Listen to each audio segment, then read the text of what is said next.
Okay, now it's time to understand the assembly line and why we do it this way. So, if you, if you look here, image created with AI, here's the assembly line. This is basically the Henry Ford style of creating content with AI. And instead of using one single agent to just pump out the content, we create specialized agents for each step that's going to do each task. First, let's talk about AI and large language models. So let's take a look right here. You have your large language model. What's the large language model? That's your AI. That's ChatGPT, Claude, etc. You have it, so it has this massive knowledge base. It knows everything. It could tell you how many cows exist in the world. It could tell you absolutely everything. But the problem is with these large language models is they're very good with generalized information, but they're definitely not experts in whatever field you're in. So they're missing knowledge for that. They have also a limited amount of knowledge cut off too. So basically the knowledge is only trained up to a certain point. So let's say, for example, if you want to get information on recent events, of course, they add tools to them, but the standard large language model, it doesn't actually have all of that information, nor does it have your expertise. So, it may be able to tell you general stuff, like, for example, training me on how to become an influencer. I've gained tons of knowledge that these large language models just don't have. They have generalized knowledge, and they can give you plans that sound okay, but they're not actually going to move any kind of a needle for it. So what you're basically doing, and what we're doing with this assembly line, is we have the large language model right here. This is its brain. It has a round brain. Why not? What we're going to be doing is adding additional knowledge to the large language model, and this is what they call this short-term memory. So for this one, we have long-term memory, which is everything that it basically remembers, that it knows, that it's trained on, how many cows are on the world, etc.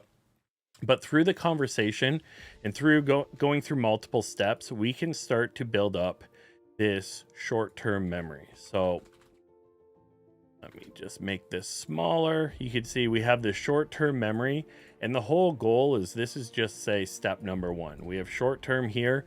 This is something like adding research to it or adding your expertise. We're going to copy paste that.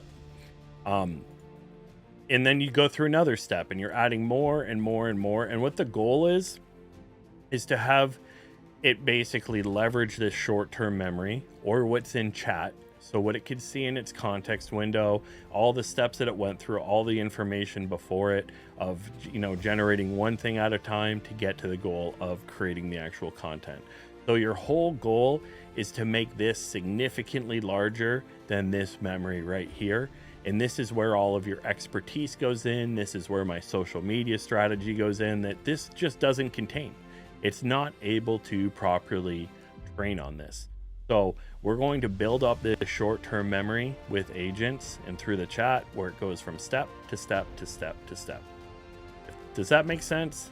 I know you can't answer, but just nod at the screen. It makes total sense. So think of it like this. You have a production line. And I think one of the best analogies I've ever made for this is the Henry Ford. Henry Ford would have been the best AI builder that's ever existed. Why? Because, well, number one, he invented the assembly line, and that's the framework we're learning. But what he did was, let's say in the US at the time, he started creating automobiles, and he had to create one for every single person in the United States. So let's say he goes to make a transmission. There is maybe 2 to 3 people in the country that are very expensive to hire, that have extreme amounts of expertise and knowledge, that can build a transmission. And they can only do it so fast, but he needs thousands of them, tens of thousands of transmissions, and he needs the people to work on it. So what he did is he broke it up into individual steps. So small steps that required less expertise for it. So the first step, for example, would be like, okay, it comes down the assembly line and they put the casing for the transmission there. The next step, a person would just place a gear in. The next step, they'd put the top in. The next step, they'd put a bolt in. Very simple steps.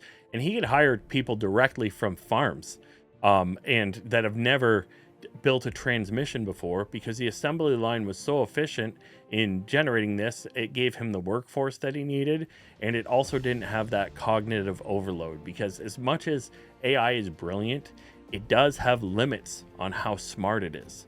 And that's one of the things you'll realize as you work more and more with AI and agents. Typically, if you were to try to do it all in one, in one prompt, in one chat, you're going to have problems with it. It's not going to be able to do it as well. Think of it as like how many decisions it has to make. So does it make 10 decisions per step, or is it making 1,000 decisions? Like, it's good at making multiple, but once you start to flood it, that's when you see the consistency go down. That's when you start to actually have problems with it.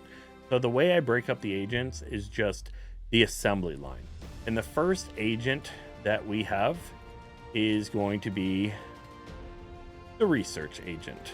So let me just make this nice and big so you can see it. Hopefully you can see it.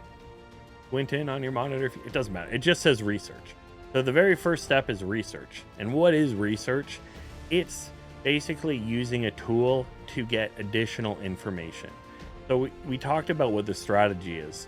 For my listicles, for my AI tools, for everything, I need to give it all the information about the AI tool before I could do anything. And I have to be correct too, because if you want authority, you can't teach people wrong stuff. If you're selling health supplements and you say some vitamin F that doesn't even exist, you're not going to get any kind of authority. But you need to start to fill this conversation full of that knowledge. So you need to push it full of the knowledge that you have. In this research point, you could skip it sometimes if you already have a transcript of you talking about the subject, if you've already done long form YouTube videos, even for our team calls, we can get information here. But, let's say you're a realtor, etc. You can have research directly on, say, the latest mortgage rates. If you want to make a post about mortgage rates for that very first one of like the news and react for it. Even with listicles, you should be doing some research. You want to make sure that you are right and that you are correct about everything. You want to make sure you're correct. So the first step is research. So we start to fill the agent full of that research. The next step, I like to call it distill, which what you're doing is AI doesn't always know what's best. Or at least by default, it doesn't have the logic to understand what people will be most interested in like a social post. So the next step is I get the agent to distill the research. And that's finding out what are the interesting points, what are people going to be interested in, etc. Because, you can't talk about something boring. Let's say, a new ChatGPT comes out and it's AGI, it beats scientists at everything. But I do a post about like ChatGPT came out and it's 5 billion parameters. Nobody cares about that. You need to have the next step, figure out, okay, from the research, what's going to make a good social post? What are going to be good things to talk about during that post? What are some potential hooks or titles or, everything else that you can get from it. So you put the research through, you run this agent, you get all the research. Next job, you're distilling it. So even though it's the same information, you're still growing that short-term memory, and you're showing the LLM exactly what you're more interested in. You're reiterating it. So it knows a lot more of like, okay, this is really what I need to do to make a great post for this. This is what the text is going to have to be. This is what everything, here's all the important points, etc. to make sure that it could properly distill it out. The next step that we go through is one of the most important parts is the hook. So hook in videos is how you start the video, but posts matter too, how you start the post of like what the relevant information is to it. For me, I'll be like, all right, this new AI tool is, completely destroyed Photoshop, or, that's a horrible example offhand. Trust me, use the hook writer. I've used the hook writer so much, it's hard to make a hook. But we go to this next step and we create a hook. And the hook agent, what it's going to do is output a bunch of different hooks that you could choose from and just look for which one sounds the best. One of the things that AI does not have that these LLMs are really bad at is hooks, which is why we keep human in the loop at this point and we select what the best hook's going to be. or it's not going to select the best hook. It's usually going to pick, I find this is where I have to change my outputs the most, which is why we're doing it in an assembly line, because we can go and fix this spot for it.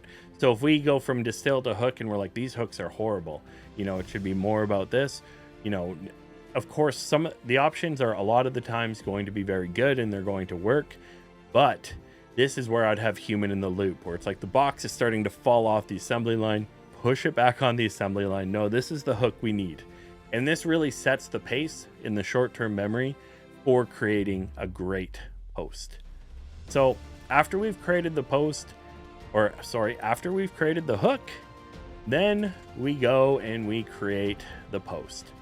So the next step is creating a post, and what's involved with that, it's really taking all that information beforehand and assembling it with a strategy, with proper hashtags, with proper call to actions, with everything you need, and that's the most successful on Facebook and Instagram right now. So I put a bunch of my methods into it. I basically, like I said, other than this memory, we also have the expert side. And lucky for you guys who paid the $37, which I honestly really appreciate, you also get my expertise layered on top of it. So I've guided all these agents based on what I know is best practices. I've tested it. I've done over 1,000 posts, literally over 1,000 posts. I recently hit like 1,023. And if you count across all the different networks that I've posted them on, it's probably like 7,000, maybe 11,000 posts total. So I put all my knowledge into this to actually craft the post. Of course, all these steps, we want to make sure we get them right before we get to this point, because if we don't, the post is going to suck. So basically this will create a post. Can it create listicles, etc.? Yep. You just prompt it to create an actual listicle, to create authority piece, to create news content. You could prompt it for whatever. It has all the methodologies basically put into it, and it's going to understand it, and it's going to output a post. So that's going to be the post text that you're going to see on Facebook, on Instagram. It should follow the guardrails, 2,200 characters for 2,200 characters for Instagram. I use the same one for Facebook because I'm lazy and I don't want to use separate posts for it. But this will format everything, put it all together, and the next step, and the very last step of at least the agents I gave you, is going to be image generation. So one of the big things I do is I create images. A lot of the times they're images of myself because I want the branding of the actual image, and I'll create an image for social media that are going to get people's attention. This is really the flashbang. This is the scroll stopper. You know, I'll tell you a funny story about it. We once had this ad that performed better than any other ad, and it was for a real estate seminar. And I couldn't beat it. We've tried to beat it with professional designers. We tried to beat it with everything. And we spent, you know, we're spending millions of dollars on this campaign, and nothing would beat it. And it was such a simple image. It was, the image title was Shit House because it was a shitty looking house. But why did it work? Because it stopped the scroll and it got people's attention to then read the actual post for it. So this agent right here is actually going to make the prompt that you can then use in any kind of image generator you want. I recommend Nano Banana Pro, which you could use on Dreamina, or you could use on Google Gemini in order to actually make it. There is some outlines for it where you want to make this a 4:5 aspect ratio image. That's important. That's the ideal one for Facebook. If you can't get 4:5, 1:1 works really well too at the same time. And you know what, basically this is going to set you up to easily create content and at least get these posts out. So you can start posting one every single day, no challenge whatsoever. What does it look like after this though? So beyond these agents, that's when you could really start to go and customize this content. Like it can go much further than this. And I have it go further than this, where you could also have it then do a script or a short form video, which I do every single time. And then you could have it so it optimizes it for LinkedIn, etc. These agents are just to get you to this point, but really this is how you should think about creating agents and creating content. Like I said, very easy. This does 99% of the work for you. So the next step is, in the next video, is me just showing you all the agents and how to move around Expert Studio and use the agents, how to create new chats, how to get it to work, we have it hooked up with the latest and greatest large language models. So you get access to the best possible models for creating this content, so you get the best possible result for it. This is all based on billions of tokens of testing from my side. We have the research tool hooked up too, at the same time where it's able to search the web, grab research for it, and it's everything you need. So definitely watch the next video so you understand how to use these agents and how to switch from step to step to step to step. That's one of the most important parts. If you try to use the research agent to make a post, it doesn't know. It's like getting the guy who puts the bolt in to put the gear in. You know, he just doesn't know how to do that task. These are all optimally trained on each step of the way with the expertise. It's like you have one job, agents, and that's what the job is for it. So it's building all that short-term memory up. So it's not relying on the large language model, which isn't an expert, which isn't going to make you good content. Your competitors are going to use it to make good content, but AI raises the floor, not the ceiling.